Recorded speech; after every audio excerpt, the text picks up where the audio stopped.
Hi guys, welcome back to our channel rack shoe Telugu. So thumbnail చూసాక మీకు ఈరోజు topic అర్థమైంది కదా. ఎస్, రామ్ చరణ్ గారికి ఏమైనా ఇబ్బంది అవ్వబోతుందా అంటే శంకర్ గారు రీసెంట్ మూవీ అయిన భారతీయుడు 2 యావరేజ్ టాక్ ఉండటం వల్ల ఆ impact Ram Charan game changer మీద పడబోతుందా?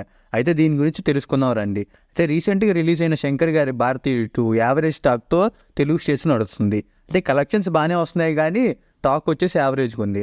అందరూ అంటాం ఈ భారతీయుడు 2 జస్ట్ భారతీయుడు 3కి జస్ట్ టీజర్ లాగా వాడుకున్నారు ఈ మూవీని అన్నారు. అయితే రీసెంట్గానే ఈ మూవీ 3 అవర్స్ ఉండాల్సింది 30 మినిట్స్ ట్రిమ్ చేసి 2.5 అవర్స్ చేశారంట.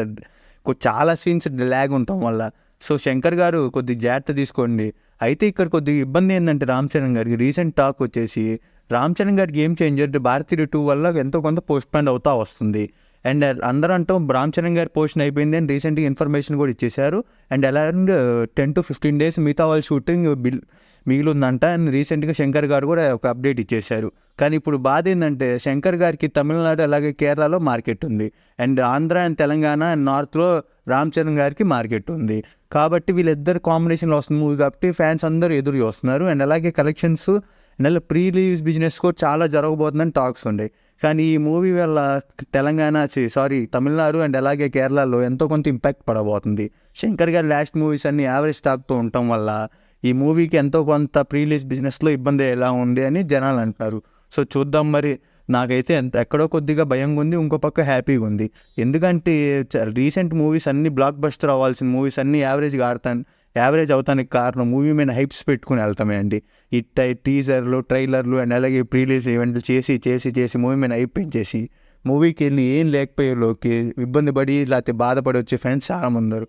రీసెంట్గా అలా సక్సెస్ అయిన మూవీయే కల్కి మూవీ అండి. ఎలాంటి ప్రమోషన్ లేకుండా జస్ట్ ట్రైలర్ అండ్ అలాగే వాళ్ళ కంటెంట్ని నడిపిస్తూ ప్రభాస్ గారి స్టామినాని వాడుకుంటూ నాగార్జున గారు చాలా స్ట్రాటజీగా ఆలోచించారు. మూవీ మీద హోప్స్ లేకుండా అంటే ప్రభాస్ ఫ్యాన్స్ ఎలాగైనా వస్తారు ప్రభాస్ గారి వల్ల లేదా అమితాబ్ బచ్చన్ గారి వల్ల నార్త్లో వస్తారన్న ధైర్యంతో ఎలాంటి ఇంపాక్ట్ లేకుండా టాలీవుడ్ ఫ్యాన్స్ మీద మూవీ ప్రీ రిలీజ్ ఈవెంట్ని అట్లా పోస్ట్ పోన్ చేసుకుంటూ చేయకుండా వచ్చాడు.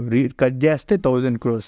అలాగే RC-15 అయిన గేమ్ చేంజర్ కూడా ఇప్పుడు ఆల్రెడీ ఆయన యావరేజ్ డైరెక్టర్ అవడం వల్ల ఒకప్పుడు బ్లాక్ బస్టర్ డైరెక్టర్ అయినా రీసెంట్ మూవీస్ అన్ని యావరేజ్ ఉండటం వల్ల ఫ్యాన్స్ అందరూ ఏముంటుంది అదే స్టోరీ ఉంటుంది అని పెద్దగా అంచనాలు పెట్టుకోకుండా వెళ్ళి ఆ స్టోరీ చూశాక అంచనాలు దాటి మూవీ ఉండింది అప్పుడు. కాబట్టి నాకు ఇంకో పక్కన ఆనందంగా ఉండండి. ఓకే, ప్రీవియస్ బిజినెస్లో ఎంతో కొంత లాస్ అవ్వచ్చు దిల్ రాజు గారు, కానీ నేను చెప్తున్నా కదా ఎలాంటి అంచనాలు లేకుండా వెళ్తారండి ఈ RC-15 గేమ్ చేంజర్ మూవీకి. ఆర్సీ అండ్ అలాగే శంకర్ గారి కాంబినేషన్లో వస్తుంది. రీసెంట్గా ఆయన చెప్పాడు కూడా రామ్ చరణ్ గారికి గ్రేస్ ఉందండి ఆయన యాక్టింగ్లో అని చెప్పాడు. సో నేను చెప్తున్నా కదా game changer movie next level ఉండబోతుంది. కానీ ఫ్యాన్స్ లేదా టాలీవుడ్ మూవీ లవర్స్ అందరూ ఎలాంటి అంచనా లేకుండా వెళ్తారు. అండ్ కాబట్టి ఈ మూవీ బ్లాక్ బస్టర్ అవుతుంది. సో ఫైనల్గా భారతీయుడు 2 మూవీ వల్ల రామ్ చరణ్ గారికి ప్రీ రిలీజ్ బిజినెస్లో ఎంతో కొంత ఇంపాక్ట్ పడబోతుంది. సో గేమ్ చేంజర్ మూవీ కోసం మీ అందరూ ఎదురు చూస్తున్నారా? చాలామంది అంటే జనవరిలో రిలీజ్ అవుతుంది సంక్రాంతికి అని చెప్తున్నారు. సో అఫీషియల్ అనౌన్స్మెంట్ కోసం ఎదురు చూద్దాం. So that's it for today video guys. See you in the next video.